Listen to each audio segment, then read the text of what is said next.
After uploading my mini reviews of the Mario Advance series, unless I'm forgetting somebody, I got my first request for the channel, and that was to do the Donkey Kong Country games for the GBA.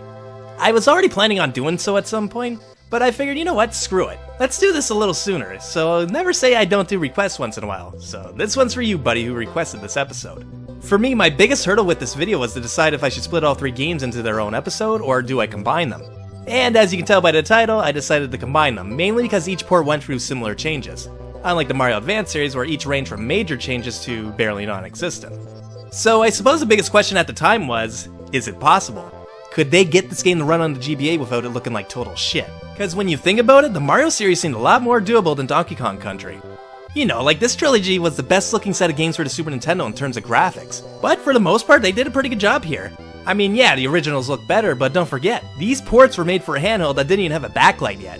So it makes sense why they had to oversaturate colors and brighten up backgrounds and such. Cause I don't know about you, but I surprisingly still have my original Game Boy Advance, and first off, wow! How the hell did I ever play this fucking thing? You gotta really adjust your eyes to see what's going on the screen. Like, talk about making you appreciate your 3DS that much more. But in all seriousness though, as you can see here, if they didn't saturate and brighten these games, you'd never be able to see them unless you were directly under a lamp, or bought that goofy little light that drained your batteries. But despite this, I say these are some of the best looking games for the GBA. That's how good of a port job they did for graphics, but that's just graphics. What about the other aspects?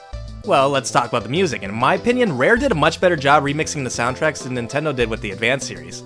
They sound pretty good considering the technical downgrade. And 3 got an entire new soundtrack because apparently the GBA couldn't handle the lower bass themes of the original, so that's really a player's own opinion on which one is better, especially when music is so subjective in the first place.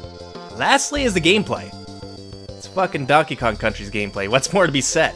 Nothing, it's just as good as it's always been, just with a different button layout. Basically, the only new things we got in these games were little things that made the game a bit more accessible, like saving anywhere, new intros, then current sound clips for the characters, new collectibles like the scrapbook photos or those feathers in Donkey Kong Country 2, and new levels in 3.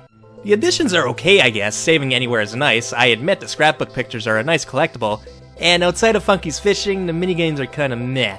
The Pacific stages? What a bitch. Now the question is, can I recommend these games? Well, they are certainly competent ports that use the system specs to the best of their ability, and at the time, having these games based on our favorite SNES titles on the go was really appealing. But it's not the early 2000s anymore. The benefit of playing these games on the go aren't exclusive to them now. You can download the originals on a new 3DS and most likely the Switch in the future, so what purpose do they serve now? Much like Mario Advance 3, there's just not enough new things to make me want to play these over the originals. And unlike Yoshi's Island, these games are clearly inferior, whereas Yoshi's Island was almost 1 for 1. So it comes down to that question I asked once before. They might be good ports, but why play these over the originals?